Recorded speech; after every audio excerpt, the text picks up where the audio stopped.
Hello guys, welcome back to the channel for another quick Databricks video. Today's video would be about column level encryption in Databricks. Why do we need column level encryption? You ask? Because first and foremost we need to protect sensitive data like bank accounts, social security numbers and other personal information from unauthorized access. The company needs to keep the data protected to maintain the trust of the customers. Imagine if there is a data breach or a data leak and the data is leaked on the internet, then it would be devastating both for the company and the customers. Also, companies need to comply with regulations. In Europe, we have GDPR, and then there is an equivalent in the US. So there is a heavy penalty involved if you don't comply with those regulations. So what we are going to see today is how to perform column level encryption based on the recommended way provided by Databricks. Let's dive into the documentation.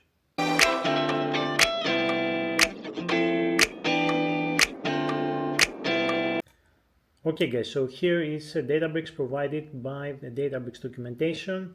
First, we create a simple delta table called test underscore encryption. We have three columns, the name column, the address column, and the social security number column. We insert two records here, and here now is the key part. We create a Fernet key and store it in secrets or a key vault. I prefer a key vault, but you can use Databricks secrets as well. The first thing we have to do is to install the Fernet library, pip install Fernet. We generate a key. It is going to generate a unique key here using fernet.generate key, and this key has to be stored in Databricks secret or in a key vault, because this key will be used to encrypt and decrypt the data. So if someone has the key, he can or she can decrypt the data. So this is very important to keep the key safe.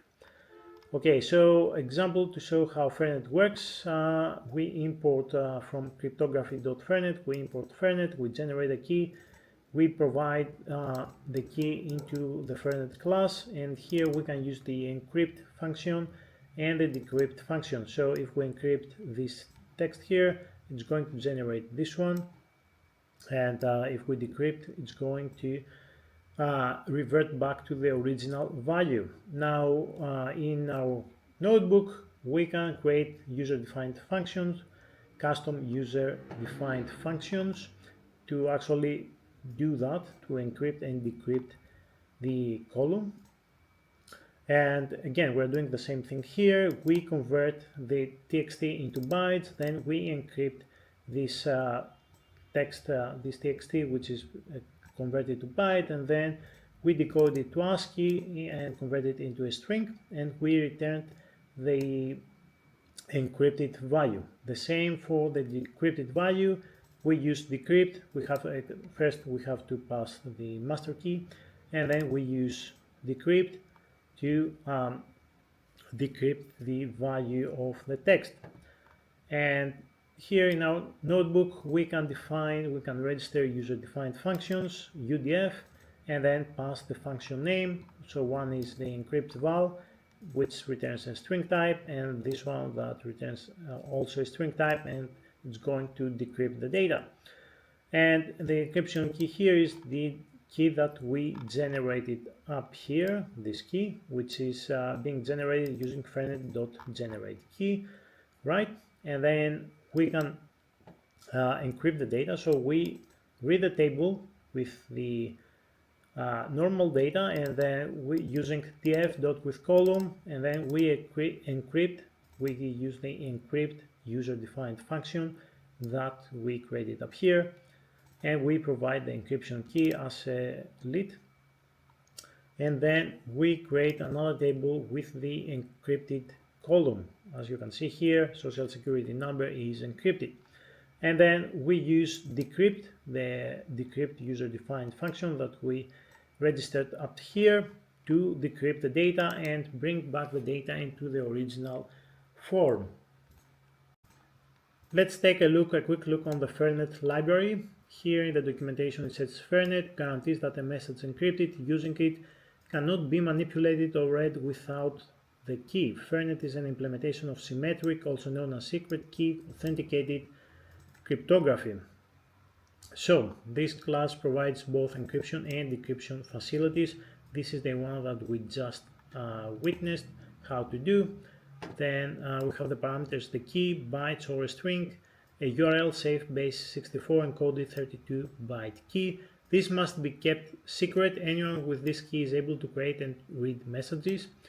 And then we have the generate key method, generates a fresh Fernet key. Keep this someplace safe. If you lose it, you will no longer able to decrypt the messages.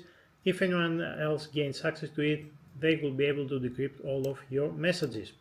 And then we have the encrypt function, of course, that encrypts the data, and the decrypt function.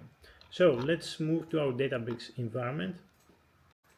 This is the Databricks that I took from the documentation. If you go in here, you see at the top right corner, you click on the import notebook, you copy this URL. Then if you go to your workspace, you can click on the three dots, import, you paste the URL here. Let's copy that URL. You paste it here and you import it. So I have changed a little bit some things, but nothing much. So we create a test encryption table with 3 columns, name, address, and social security number. Then we insert those records here.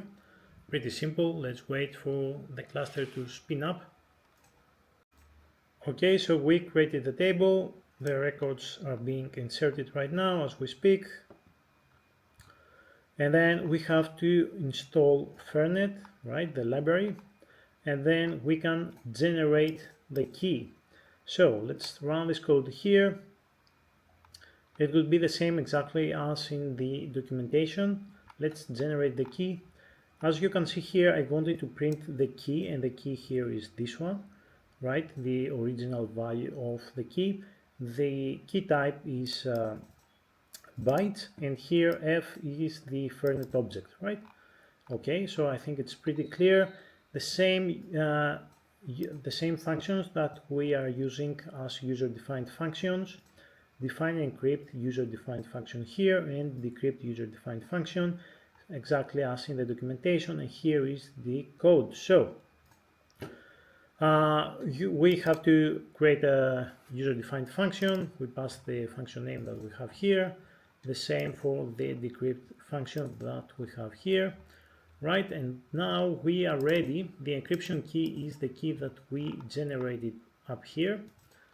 And now we are ready to read the test encryption table with the original data, and then using with column, and then using the user-defined function encrypt, we pass the encryption key and we encrypt this social security number column. And we save the encrypted data into a new table called test encryption table. Now, the original data frame, as you can see here, is the original table. And then the encrypted table is exactly the same thing here, except for the social security number column that contains the encrypted value. Now, if we select from the test encryption table, you will see again the same thing. And now we can read from this table and decrypt this column using the decrypt function. Again, we pass the encryption key, we display this data frame, and you can see the original value of the social security number. Another way, instead of using the Fernet function, is to use the advanced encryption standard function here. You can see, if we go into the documentation, you will see the syntax.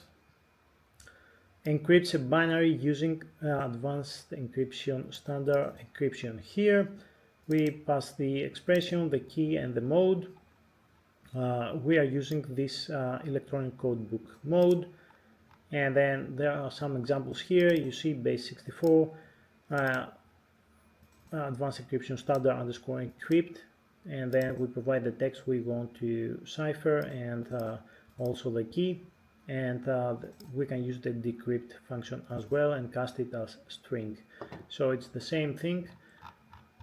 I mean, it's a very similar way to encrypt your data.